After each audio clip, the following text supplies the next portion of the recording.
Thank you for taking the time to watch this episode of Life Support. If you enjoy the content, we would ask that you like it, hit subscribe, and share it with your friends. Hey, I'm so glad you've joined us on Life Support. What we do in this program is we love to tell stories. We talk about how Jesus enters into different circumstances, he redeems, and we talk about some of the darker places in life that many others don't get to. So we're excited to talk about Jesus today and how lives can change. And my guest is Tom Lundquist. He's with an organization called Mission 2911. How you doing? Thanks for being here. Good. Thanks for having me. Yeah, so tell me about your organization, first of all, and kind of what you're all about. Sure. Mission 2911 refers to Jeremiah 29:11, where the Bible says, that Jesus says, that I know the plans I have for you, declares the Lord, plans to prosper you and not harm you, to give you hope and a future. That's just a wonderful promise, but it's also a wonderful promise for people coming out of prison, that if they can trust the Lord and put their hope in Him, He has plans for them and He will guide them and lead them. And what's important, and the thrust of our ministry is we want to welcome people coming out of prison. Prison is a predatory place. It's a very artificial place. And can be a traumatizing place. And so leaving prison is a very difficult challenge for people. The people, places, and things that people hung out with that got them to prison, you cannot go back to those people or you'll come back to prison. So it leaves a big void. Who is going to be with you? How is it going to go? And so it leaves a huge question mark, which produces a lot of anxiety. That's why we want to step in by offering mentoring, offering support, offering supportive community when people get out, and do release planning with people so they can have actual places to go to work, places to go live, and means to get from their home to their work. Okay. How did you get interested in this whole thing? Well, I've actually been working with Prison Fellowship for over 11 and a half years. And I first started as a counselor, and then I moved on to be a program manager and then a reentry manager. And so as a reentry manager, I worked with men who were coming into a 6-month window where they're going to be leaving prison, and we would provide a mentor for them. We began release planning, and then we would coach them and consult with them and help them get situated so that when out the door, that they would succeed in their transition. What happened as we released people was some people did well and some people didn't do well. And the question I had in my mind is, who does well and why? And so as I watched over a period of time, I noticed the people who did well are people who found community. And the people who did not do well kind of tried to do it on their own. And so the whole idea is that we need to be part of a ministry that provides community to people, genuine community where we actually love you and care for you and want you to succeed. Part of that strategy is that I've been holding a monthly reentry breakfast for about 12 years at various churches, and it's been anywhere attended from 10, 20 guys to up to this last Saturday we had 48 men. Wow. We have mentors who come there and participate and get to watch the transparency and the hope that these men exhibit with one another. And what's fascinating is it's a fellowship setting where people come and we talk about a theme and go around and share on that theme. And it's usually a theme of faith where people can recount, how has the Lord moved in your life? How has He helped you? And when people hear stories of God actually opening doors, providing jobs, bringing support, finding housing, it's just so incredibly encouraging that we all leave encouraged. And it's really not one person speaking, it's that everyone's sharing and God is glorified in all that. So that's a big part of what we do. Another big part is mentoring, and that we provide mentors to people who want them 6 months before they leave, and then when they leave, the mentor follows them and helps them and guides them forward in their transition. Well, that's great. You know, one of the challenges I'm sure you face is the public's lack of understanding of what prison life is like, what it's like afterwards. You know, like what we see as public, you know, they show the aerial shot of Stillwater Prison when a guard has to go to the hospital or something. It all looks very scary. Yeah. Another world. Yep. How do you kind of bridge that gap Yeah. between public's understanding of the reality of what these guys are dealing with? Yeah. That's a really real thing. I was thinking about that on the way over. You think about it, if you do follow the media, you're going to be assaulted literally with stories of evil, of violence, domestic violence, all sorts of things on a daily basis. And what it does is it reinforces the public narrative is that crime is out of control, criminals are all dangerous, and if they're not locked up, they're going to go out and reoffend immediately. So that's kind of the picture you get. I just go back to when I first got involved in Butte prison ministry. This was not my idea. I grew up in the suburbs. I had a pretty healthy family. When I was in college, I was a young Christian, and I myself and others put on different evangelistic retreats on the weekends, and we saw many of my classmates become believers. So I was used to having, outreaches and things, seeing people come to faith. When I left college and got married, started raising a family, I really didn't have that in my life. And there was a day where I really felt the Lord spoke to me and said, Tom, I really want you to be more fruitful. And I did what I call a very dangerous thing. I prayed and I said, Lord, what do you want me to do? Yeah. And the next week, my father, who became a Christian later in life, approached me and said, Tom, how would you like to go into Sandstone Prison to do an evangelistic outreach this fall? My first thought is, no thanks. Yeah, right. But then as I thought about, wait a minute, I prayed that prayer. Yeah.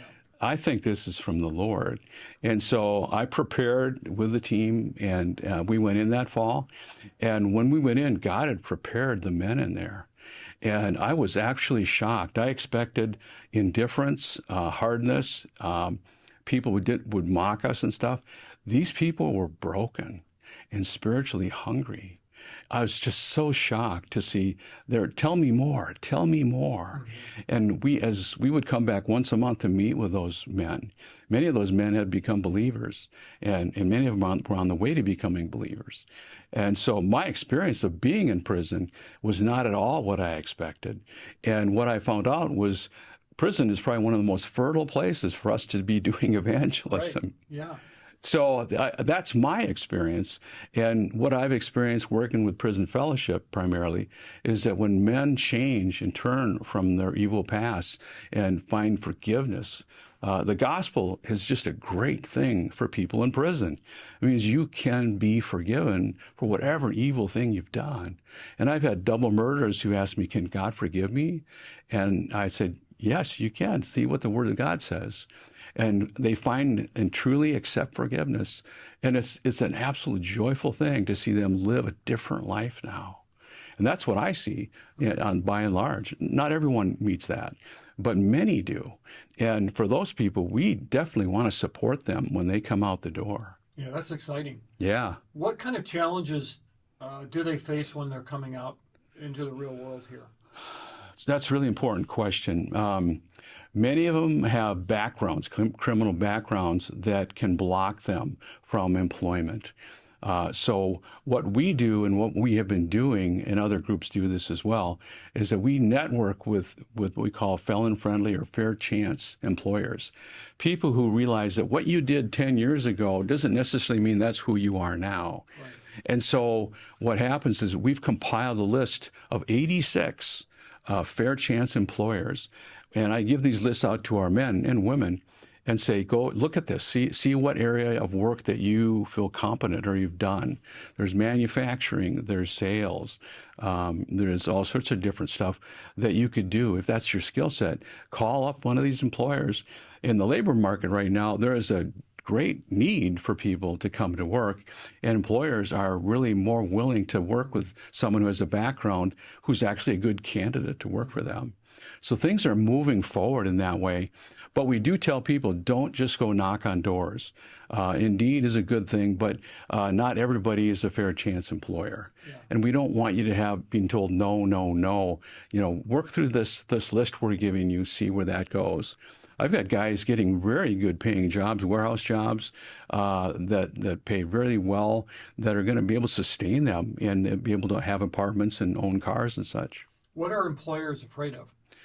Well, I think the big fear is that they'll be unreliable, or that they may be dangerous.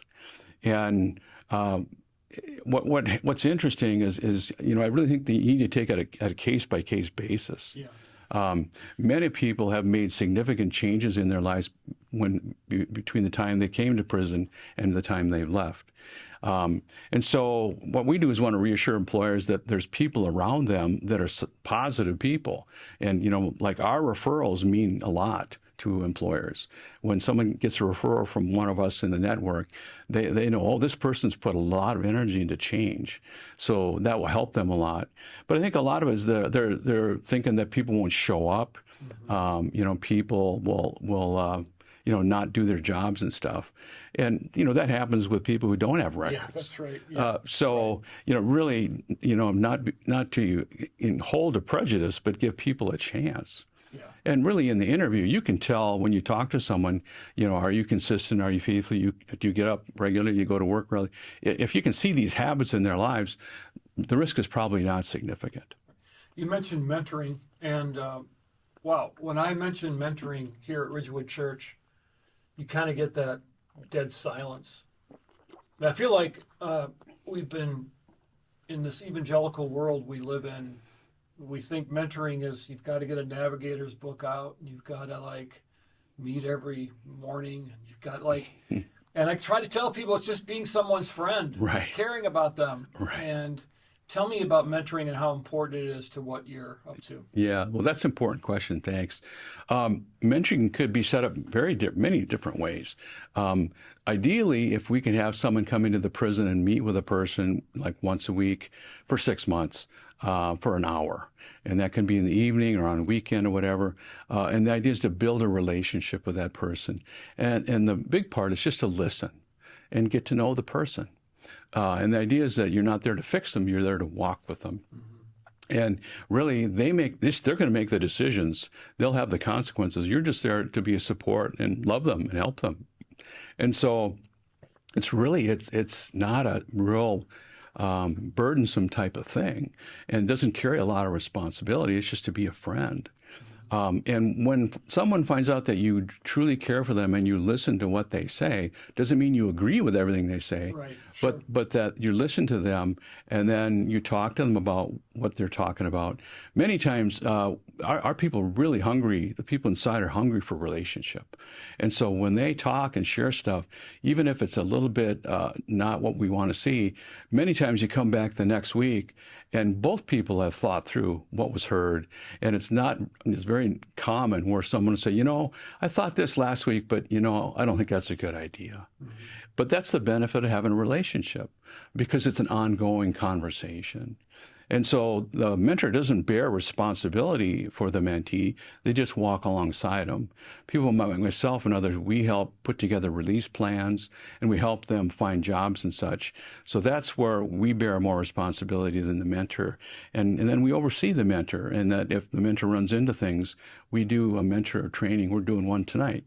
Once a month, where we bring up situations that people run into. What do you think about this? So I'm very careful to oversee and watch how things are going with people so that things don't ever get out of bounds. Yeah, when I've talked to people who have been incarcerated and asked them, or they tell me about what it was like, it seems like a very lonely place. And the thing they've expressed to me is that you can't trust anybody. Yeah. You're on your own. Yeah. And so I would guess that just developing a relationship with someone who's faithful, that shows up, has to have a huge impact. Yeah. Oh, well, it's very precious to have a trusting relationship. Trust is a high commodity in prison.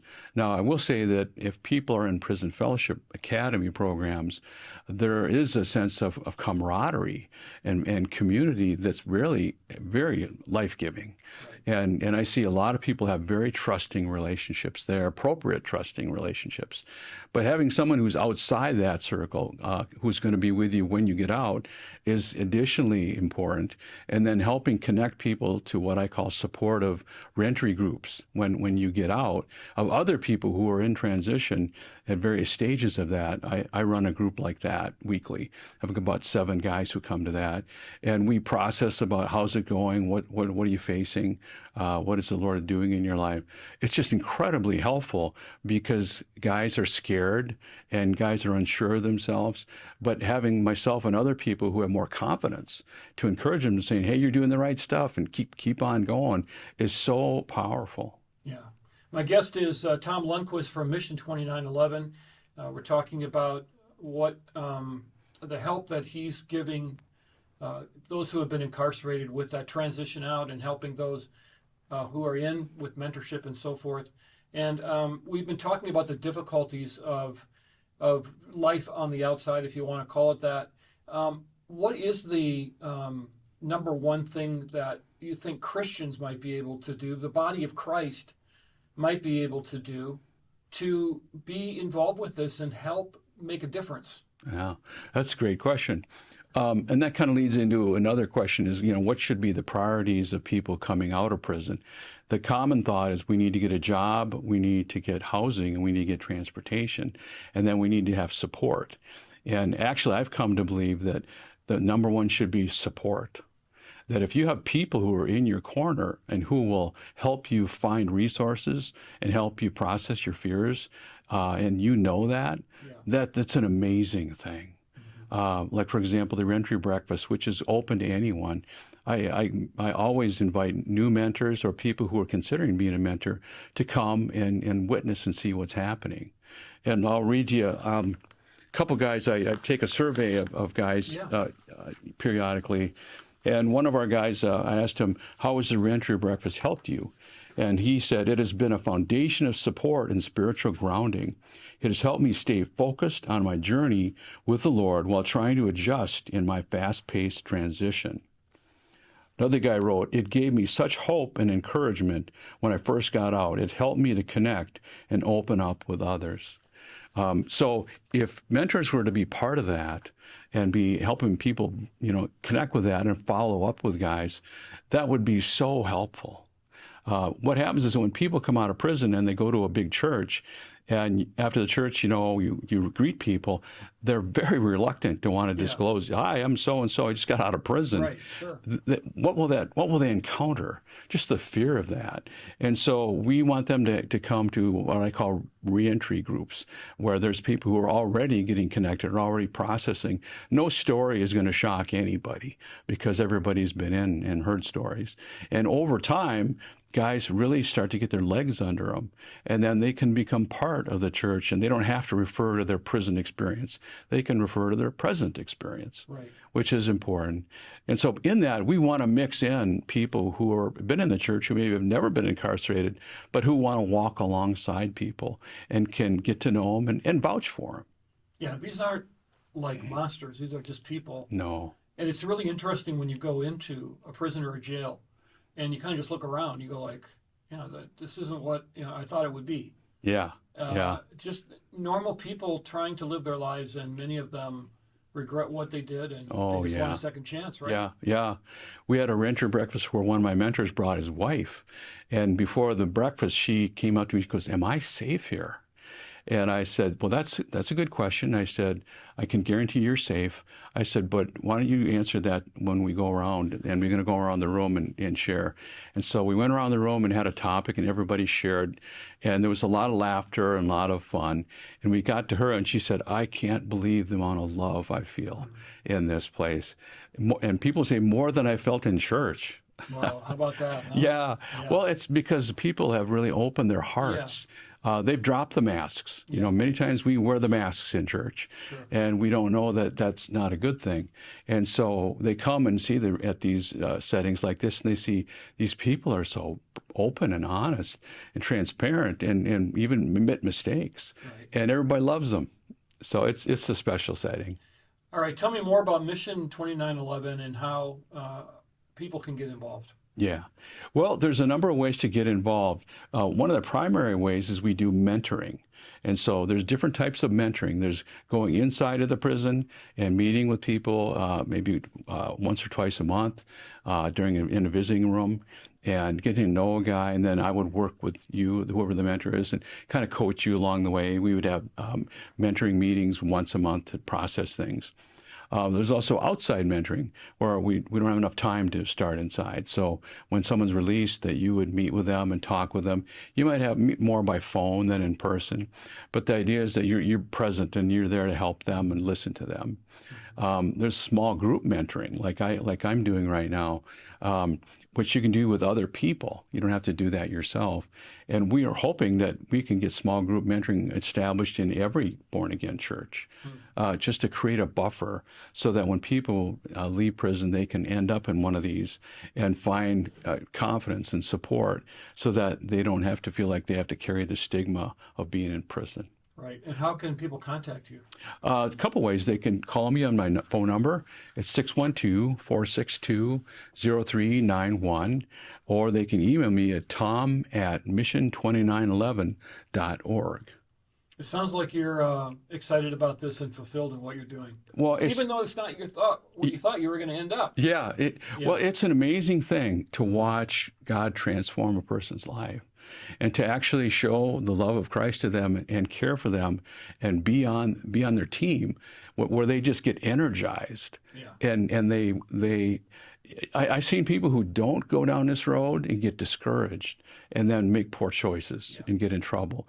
And then I see people who get energized and then they are really deepening their conviction to do the right thing, to continue to follow the Lord. We really are making disciples. And Jesus said that to the least of these, how we treat them, we treat him. And so we need to be mindful that, when it says in Hebrews 13:4, to remember the prisoner as if you were with him. Right. That's an important phrase on the end, that it's not about punishment, it's about mercy and about being with them. And it's a precious thing. I've had many people with concerns, is this going to work out? And they step into it, and God meets them, and they develop tremendous friendships with people. Yeah, it's an honor and a privilege to be invited in to a journey like that. Absolutely. And when someone gives you their trust, it's an important thing. And, it's a gift that we receive on this end when we're willing to invest in somebody else's life. That's the irony of being a volunteer, is that many of my mentors say, I get more out of this than I think the person I'm helping. Yeah, for sure. And I used to apologize to guys about the time commitment. And one guy said to me, "Are you kidding me? My wife says, I want you to go. You become a better man by doing this." Right. And I thought, well, I believe that, and I don't apologize anymore. Yeah. Yeah. Well, I'm glad you stopped by. So it's Mission 2911. Tom Lundquist, thank you so much for your time. Appreciate it so much.